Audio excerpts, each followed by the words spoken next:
بسم الله الرحمن الرحيم. مرحبا بكم في قناة اس في تي بلس كربال. واصل دروس الدعم باللغة الفرنسية فيما يخص مادة علوم الحياة والأرض. On continue donc nos cours de renforcement avec l'unité 4 qui concerne le deuxième bac SVT, la génétique des populations d'une part, d'autre part les sciences maths avec l'unité 2, la variation et la génétique des populations. Alors, je rappelle que la leçon, donc, c'est la génétique des populations. Dans une vidéo, j'ai défini ce que c'est que la population. Revoir la vidéo. Cherchez la vidéo dans la chaîne. J'ai parlé de la notion du pool génique d'une population. On avait calculé donc la fréquence, comment calculer la fréquence allélique et la fréquence génotypique, bien sûr, dans le cas d'un seul caractère, c'est-à-dire d'un gène à deux allèles. On a calculé la fréquence allélique et génotypique et phénotypique. Voilà. On a parlé de ce qu'on appelle la loi de Hardy-Weinberg et quand est-ce qu'une population est en équilibre. Bien sûr, s'il obéit à la loi de Hardy-Weinberg que je vais rappeler ici. Alors aujourd'hui, on va voir est-ce que la fréquence des allèles reste constante d'une génération à une autre. Voilà, donc on a vu la loi de Hardy-Weinberg, donc réviser la vidéo précédente. La loi de Hardy-Weinberg, dans une population, bien sûr, je rappelle donc cette loi. Dans une population théorique idéale, la fréquence des allèles et celle des génotypes reste constante d'une génération à une autre. C'est-à-dire, on a démontré ça avec, bien sûr, l'exercice des bovins de Shorton. Donc, révisez cette vidéo. On dit, alors, si on trouve que la fréquence des allèles, la fréquence et celle des génotypes ne varie pas d'une génération à une autre, alors on dit que cette population, bien sûr, est en équilibre. D'accord? Et que, à partir de cette loi, donc on peut déterminer la fréquence des génotypes à partir de la fréquence des allèles en utilisant, bien sûr, l'identité remarquable. Ici, P plus Q au carré est égal à P au carré plus 2PQ plus Q au carré. Donc P au carré c'est F de RR, souvenez-vous donc du génotype des vaches rouges. Et 2PQ c'est le génotype, c'est la fréquence du génotype hétérozygote. Pour WW, l'autre homozygote de l'autre caractère. Donc les bovins de Shorton, on avait dit que c'est une il s'agit d'une codominance, bien sûr, entre l'allèle R et W. Alors, parce que l'allèle W et l'allèle R, lorsqu'ils se sont unis, ils déterminent le caractère rouin des vaches, c'est-à-dire al-baqarat al-ghabra. Al-baqarat al-ghabra. Les vaches rouins. Alors, on peut donc, je récapitule, avec la loi de Hardy-Weinberg, donc P plus Q au carré est égal à P carré plus 2PQ plus Q au carré. Donc, on peut déterminer, j'ai dit, la fréquence des génotypes à partir de celle des allèles. D'accord? Pf de R, c'est-à-dire la fréquence de l'allèle R, Q est égal à F de W, donc la fréquence de l'allèle W, et que, voilà, donc lorsque une population est en équilibre, donc P plus Q est égal à 1. Alors aujourd'hui, on va voir la vérification de la compatibilité des résultats théoriques et ceux observés. Donc on va calculer ceux observés, on les connaît, ils sont donnés dans les données de l'exercice. Donc il faut calculer donc les résultats théoriques, l'effectif théorique. Alors pour ce faire, pour les comparer, donc on utilise ce qu'on appelle le test de Qui2. Voilà, on utilise le test de Qui2. On lit Qui2 et on écrit, on note x carré comme ça. Voilà, qui tient compte de la taille de l'échantillon et le nombre de variables, c'est-à-dire le degré, ce qu'on appelle le degré de liberté. Donc, alors le test de Q2, x au carré ici, est égal à la somme de 1 jusqu'à i.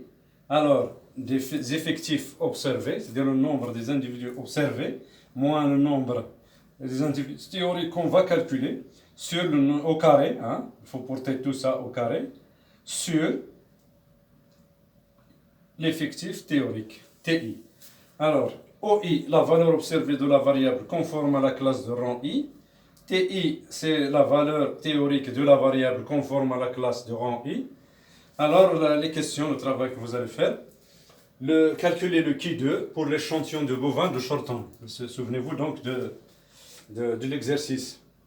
Alors, je rappelle donc l'exercice. On a un échantillon de vaches sortant composé de 300 individus dans 115 sont rouges, c'est-à-dire le génotype R sur R, 48 sont blanches avec le génotype WW et 137 vaches rouennes, donc avec le génotype bien sûr hétérozygote RW rouen. D'accord? Donc souvenez-vous, donc ça ce sont les résultats observés. Donc on va les comparer avec les résultats théoriques qu'on va calculer. Je vais vous donner la méthode. La première question, donc calculer le Q2 pour l'échantillon de bovins de Chorton, étudié précédemment, vidéo précédente. La deuxième question, déterminer le nombre de DLL, c'est-à-dire ce qu'on appelle le degré de liberté. En utilisant donc, voilà la troisième question, en utilisant le tableau du Q2, voilà, vous avez ici le tableau du Q2, théorique bien sûr. Cherchez l'intersection entre la valeur de la DL que vous allez calculer et la valeur alpha. Alors alpha c'est une constante qui est déterminée par, elle est fixe, elle est déterminée par l'expérimentateur. Alpha est une constante déterminée par l'expérimentateur. Puis vous allez trouver le X, le Q2 théorique, puis vous allez le comparer à celui que vous avez calculé. D'accord? Si le Q2 calculé est inférieur au Q2 théorique, alors l'hypothèse de l'équilibre de la population est vérifiée, c'est-à-dire que la population obéit à la loi de Hardy-Weinberg. Alors, si le Q2 calculé est supérieur au Q2 théorique, alors ça, l'hypothèse est fausse. Donc, venons pour répondre à la première question. Le calcul du Q2, Q2 est égal à la somme de 1 jusqu'à i de OI moins TI sur T au carré sur TI. Voilà, donc c'est la somme de ça. Alors, on a donc le tableau suivant, donc va vous montrer comment faire. Alors, vous avez le phénotype. Combien de phénotypes on a? On a 3 phénotypes. Les vaches rouges, voilà, et les vaches blanches et les vaches rouennes. Alors, 115, l'effectif observé, 115 de vaches rouges, 48 blanches et 137 rouennes. C'est-à-dire, baqarat, ghabra, hamra, bayda, ghabra. D'accord? Alors, alors la formule, donc, comment calculer l'effectif théorique? Alors, souvenez-vous, on avait calculé la fréquence des génotypes, la fréquence de chaque génotype, donc en G1, souvenez-vous de G1, donc P au carré, c'est la fréquence de F de RR. Alors, c'est P au carré, donc P au carré, vous l'avez, c'est P au carré, c'est la fréquence de l'allèle R. P est égal à 0,612.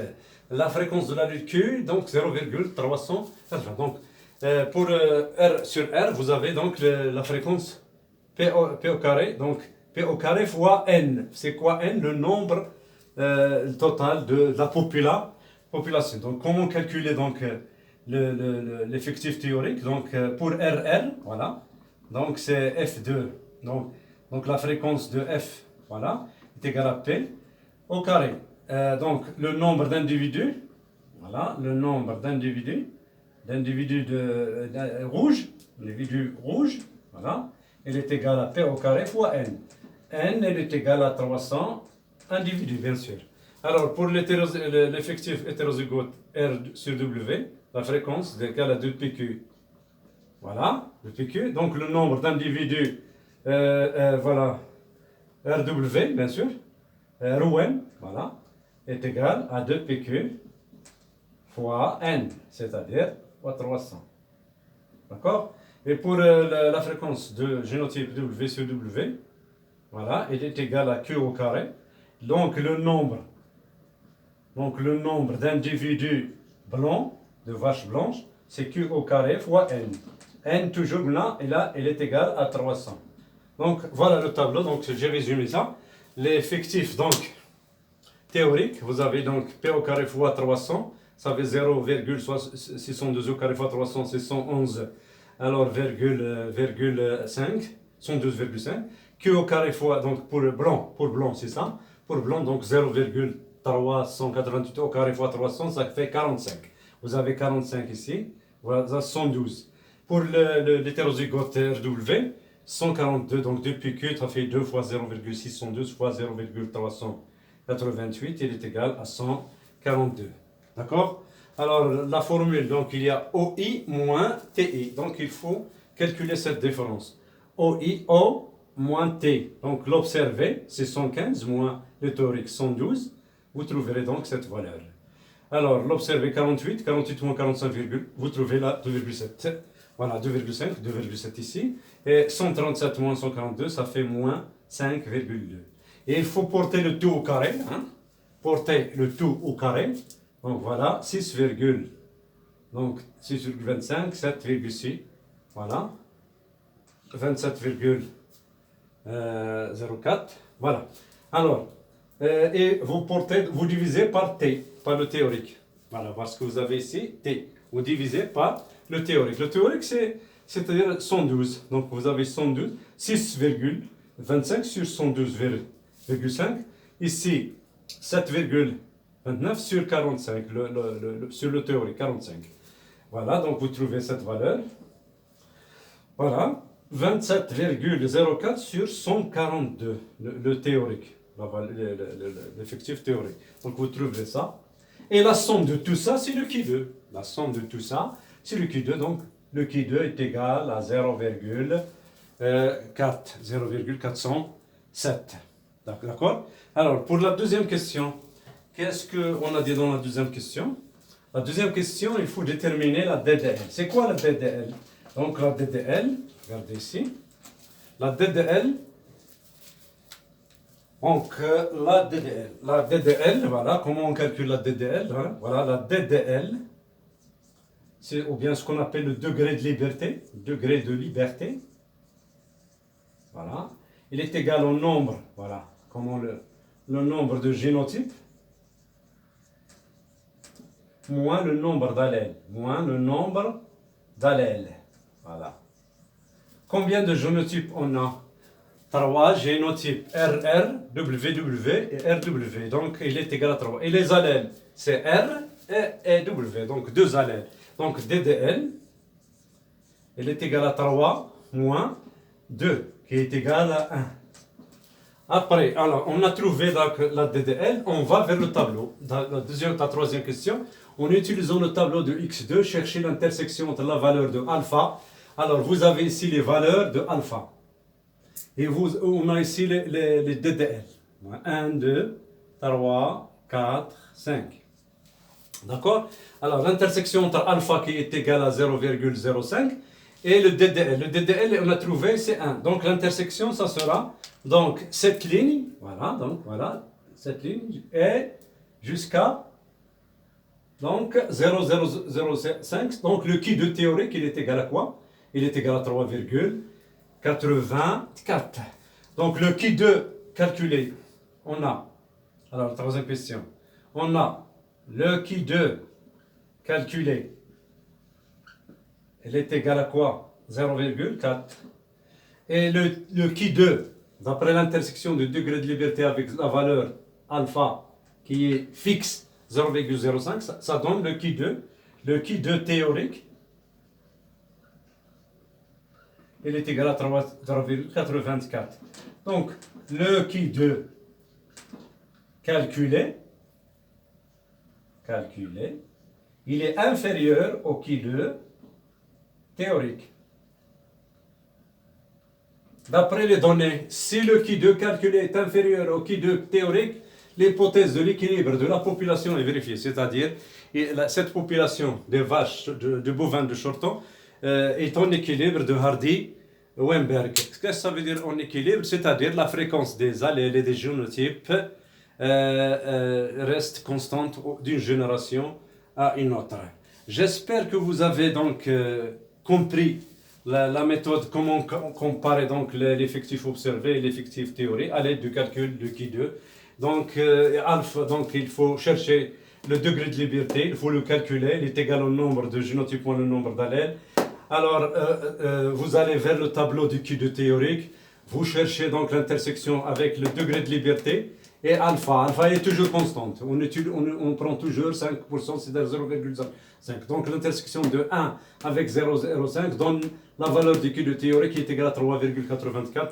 Et c'est une valeur qui est très supérieure à la valeur mesurée et calculée. Donc le qui de calculé est inférieur au qui de théorique. Donc la population est en équilibre de Hardy-Weinberg. Merci à vous. Abonnez-vous toujours à la chaîne SVT Plus Kerbal.